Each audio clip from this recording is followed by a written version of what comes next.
여러분 기억하십니까? 지난 시간 누가복음 11장에서 예수님은 이미 외식하는 바리새인들을 무섭게 책망하신 바가 있었습니다.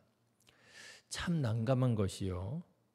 어디에서 책망하셨느냐 하면 다른 곳도 아니라 바리새인의 집에 초대받으셔서 가셔서 바리새인들을 그렇게 책망하셨어요. 바리새인들 더 구체적으로 말하자면 율법 교사, 그러니까 하나님의 말씀에 집중하는 사람들이죠. 서기관들, 이런 사람들에게 얼마나 책망을 하셨는지 화 있을진저 말씀하시면서 책망을 하셨습니다. 그러니 여러분 그 분위기가 어떻겠습니까? 험악했겠지요. 아니 그래도 그렇지 어떻게 바리새인의 집에 초대받아 가셔서 바리새인들을 화 있을진저 이렇게 말씀하시나. 어쩌면 예수님을 사랑하고 예수님을 따르는 제자들조차도 그런 예수님의 모습을 보면서 이번에는 예수님이 좀 너무하셨어. 그런 생각을 할 수도 있었을 것입니다. 그러니 그 분위기가 험악했겠지요. 성경은 그 분위기가 어땠는지를 53절, 11장 53절, 54절에서 이렇게 말합니다. 거기서 나오실 때에 서기관과 바리새인들이 거세게 달려들어 여러 가지 일을 따져 묻고 그 입에서 나오는 말을 책잡고자 하여 노리고 있더라. 기분이 너무너무 나쁜 거죠. 화가 나는 거죠. 자, 그런데 여러분 오늘 말씀을 보시면 이렇게 바리새인의 집에서 나오신 예수님께서 제자들에게 계속해서 바리새인들의 외식에 대해서 말씀하시더라고 하는 것입니다. 1절 말씀을 보십시오. 그동안에 무리 수만 명이 모여 서로 밟힐 만큼 되었더니 예수께서 먼저 제자들에게 말씀하여 이르시되 바리새인들의 누룩 곧 외식을 주의하라. 또 말씀을 하시는 거예요. 자, 여러분 이 당시의 상황을 한번 그려보시기를 바랍니다. 예수님께서 바리새인들의 외식에 대해서 그렇게 무섭게 책망을 하셨는데 제자들에게 바리새인들의 외식을 주의하라고 또 말씀을 하시는 거예요. 제자들의 마음이 어땠을까요? 아무리 그래도 그렇지 비교할 사람하고 비교해야지.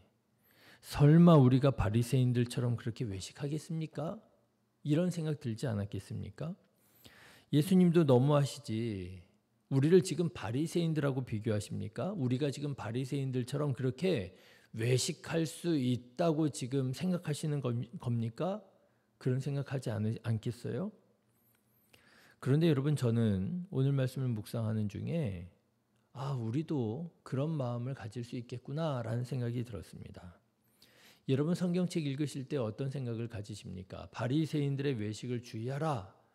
예수님 이런 말씀하시는 것을 들을 때 왠지 나랑은 상관이 없는, 나에게는 해당되지 않는 말씀처럼 여러분 말씀을 읽지는 않습니까? 그래 맞아.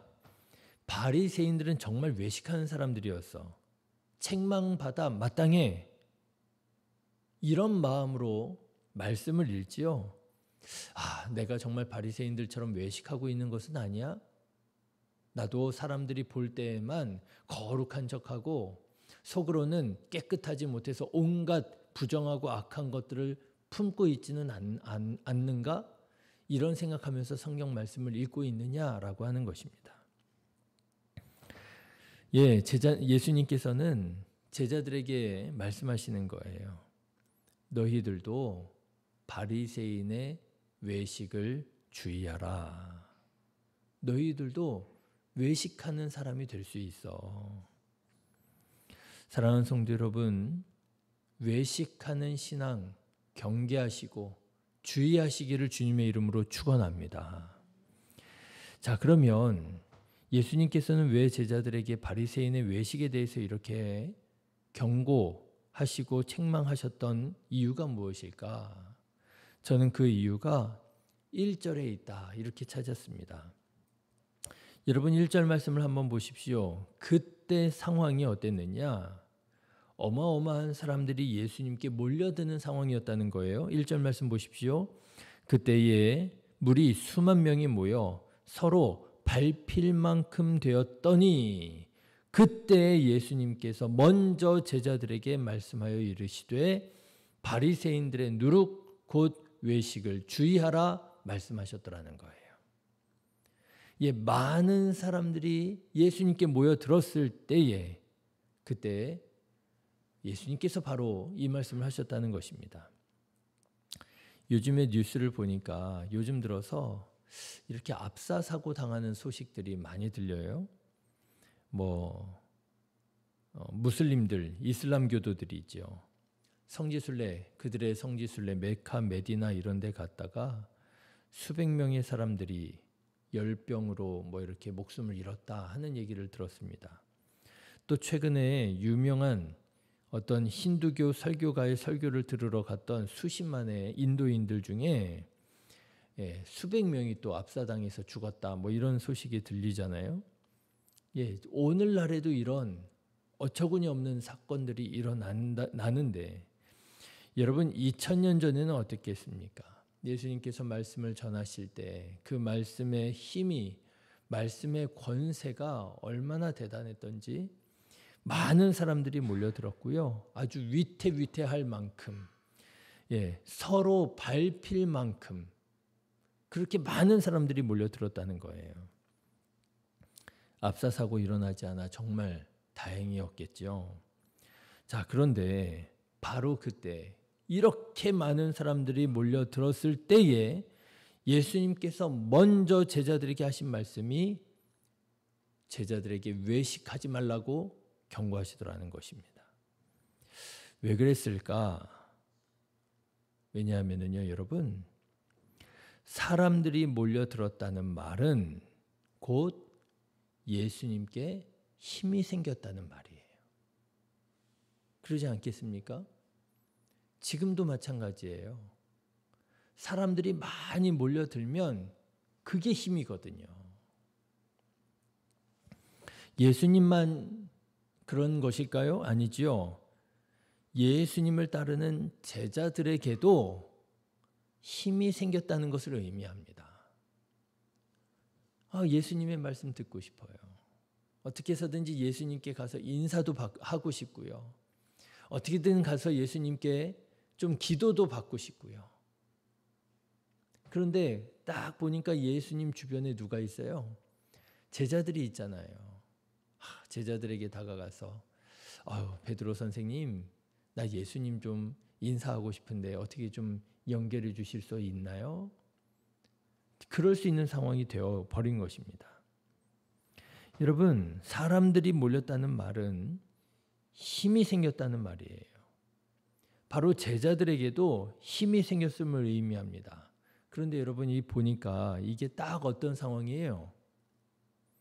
모세 율법을 따르는 바리새인들과 같은 상황이 되었다는 거예요. 여러분, 이스라엘 백성들이 바리새인들을 볼 때 그렇게 느꼈던 거 아니에요?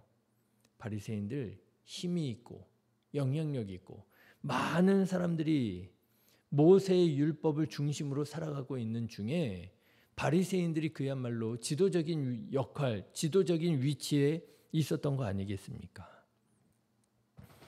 그런데 여러분, 예수님께서 보실 때 그렇게 힘이 집중되어 있는 바리새인들이 무엇을 하기 시작했느냐? 외식을 하기 시작하더라고 하는 것입니다. 많은 사람들이 바라보고 있으니까요. 그 사람들의 시선을 의식하게 되고요. 많은 사람들의 관심을 받게 되니까요. 그 관심 속에서 내가 뭔가 조금 더 영향력을 행사하고 싶고요. 인정받고 싶고요. 존중받고 싶고요. 그게 어떤 모습으로 나타나게 되느냐 하면 외식이라고 하는 모습으로 나타나게 되더라고 하는 것입니다. 길을 가던 중에 손을 높이 하늘로 들고 기도하면서 사람들에게 보여주는 거죠. 내가 이렇게 거룩한 자라고. 외식하는 신앙생활을 하게 되는 것이죠. 여러분 지금 어떤 상황이었느냐 하면 예수님의 제자들이 똑같은 유혹에 노출되고 있었던 것입니다. 많은 사람들이 제자들을 보고 있거든요. 제자들이 으쓱할 수 있거든요. 제자들이 지금 저 사람들 눈치, 저 사람들에게 인정받고 싶고 저 사람들한테 존중받기 위해서라도 기도 조금 더 하게 되고요. 조금 더 거룩한 척하게 되고요. 예수님께서 바로 그때 말씀하십니다. 화 있을진저 바리새인들의 누룩 곧 외식을 주의하라. 여러분 3절부터 5절의 말씀을 다시 한번 보십시오. 예수님께서 제자들에게 엄히 경고하십니다. 이러므로 너희가 어두운 데서 말한 모든 것이 광명한 데서 들리고 너희가 골방에서 귀에 대고 말한 것이 지붕 위에서 전파되리라. 너희가 사람들 앞에서 하는 말과 사람들 밖에서 하는 말이 다를 수 있는데 너네들 사람들이 듣지 않는다고 너네들끼리 하는 말, 그 말이 결국엔 다 사람들에게 전파되게 될 거야. 말 조심해. 그런 말씀이 있잖아요. 내가 내 친구 너희에게 말하노니 몸을 죽이고 그 후에는 능히 더 못하는 자들을 두려워하지 말라. 누굴 두려워하지 말라는 거예요? 사람들 두려워하지 말라는 거예요. 사람들 시선을 두려워하지 말라. 사람들 시선을 의식하지 말라는 거예요. 5절 말씀 보십시오.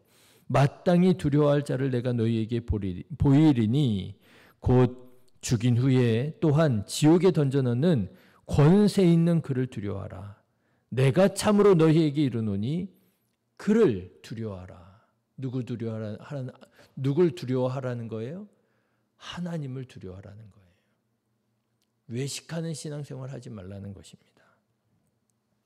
저는 오늘 말씀 묵상하면서 저 자신을 돌아보게 되었습니다. 나는 과연 한 사람의 그리스도인으로서 하나님을 바라보며 신앙생활을 하고 있느냐, 아니면 목사이기 때문에 성도들 눈치 보여서 신앙생활하고 살아가고 있는가? 성도님들 보라고 기도하고 성도님들 보니까 뭔가 더 신실한 척하고 내가 지금 어떻게 신앙생활하고 있는가? 외식하고 있는 것은 아닌가? 여러분은 어떻습니까? 여러분은 과연 오직 하나님의 시선만을 의식하면서 신앙생활하고 계십니까? 아니면 사람들의 시선을 의식하면서 사람들 눈치 보면서 신앙생활하고 있습니까? 어떤 면에서 보면 사람들 의식하는 거 필요하지요. 그런데 의식하는 정도가 아니라 그게 외식하는 정도가 되어버린다면 참 그건 불행한 일인 것 같아요. 좋으신 하나님을 예배하면서 좋으신 하나님을 믿으면서 신앙생활하는데 그게 내 마음에서 넘쳐나는 기쁨과 감사로 신앙생활하는 게 아니라 사람들 볼까 무서워서 사람들이 나를 어떻게 볼까 걱정돼서 억지로 의무로 신앙생활한다면 얼마나 불행한 삶일까 싶습니다. 사랑하는 성도 여러분, 오직 하나님의 눈치만 보고 오직 하나님의 시선만 의식하고 오직 하나님만을 두려워하면서 신앙생활 하시기를 주님의 이름으로 축원합니다. 우리 안에 그런 마음들이 있을 수 있을 것 같아요. 그래도 내가 목사인데, 그래도 내가 장로인데, 그래도 내가 권사인데, 집사인데, 그래서 사람들을 의식하고 마지못해 봉사하고 인색한 마음으로 헌금하고 습관적으로 예배하고 우리도 까딱 잘못하면 외식할 수 있겠구나. 간절히 기도합니다. 내가 목사여서 주일을 성수하는 게 아니라 내가 목사여서 11조를 구별하는 것이 아니라 내가 목사여서 새벽 예배를 드리는 것이 아니라 나를 구원하신 예수 그리스도의 십자가 사랑을 감사해서 그래서 예배 드리는 것이 마땅하고 기쁨이 되고 그래서 믿음으로 기도하게 되어지고, 그래서 다른 사람이 보거나 보지 않거나 상관없이 주님의 교회에 나와서 봉사하고 오직 하나님의 눈치만 보는 신앙인이 되기를 기도합니다. 여러분도 다른 사람 눈치 보지 마시고 오직 하나님 눈치만 보고 감사함으로 기쁨으로 예배하고 기도하는 그리스도인 되시기를 주님의 이름으로 축원합니다. 기도하겠습니다.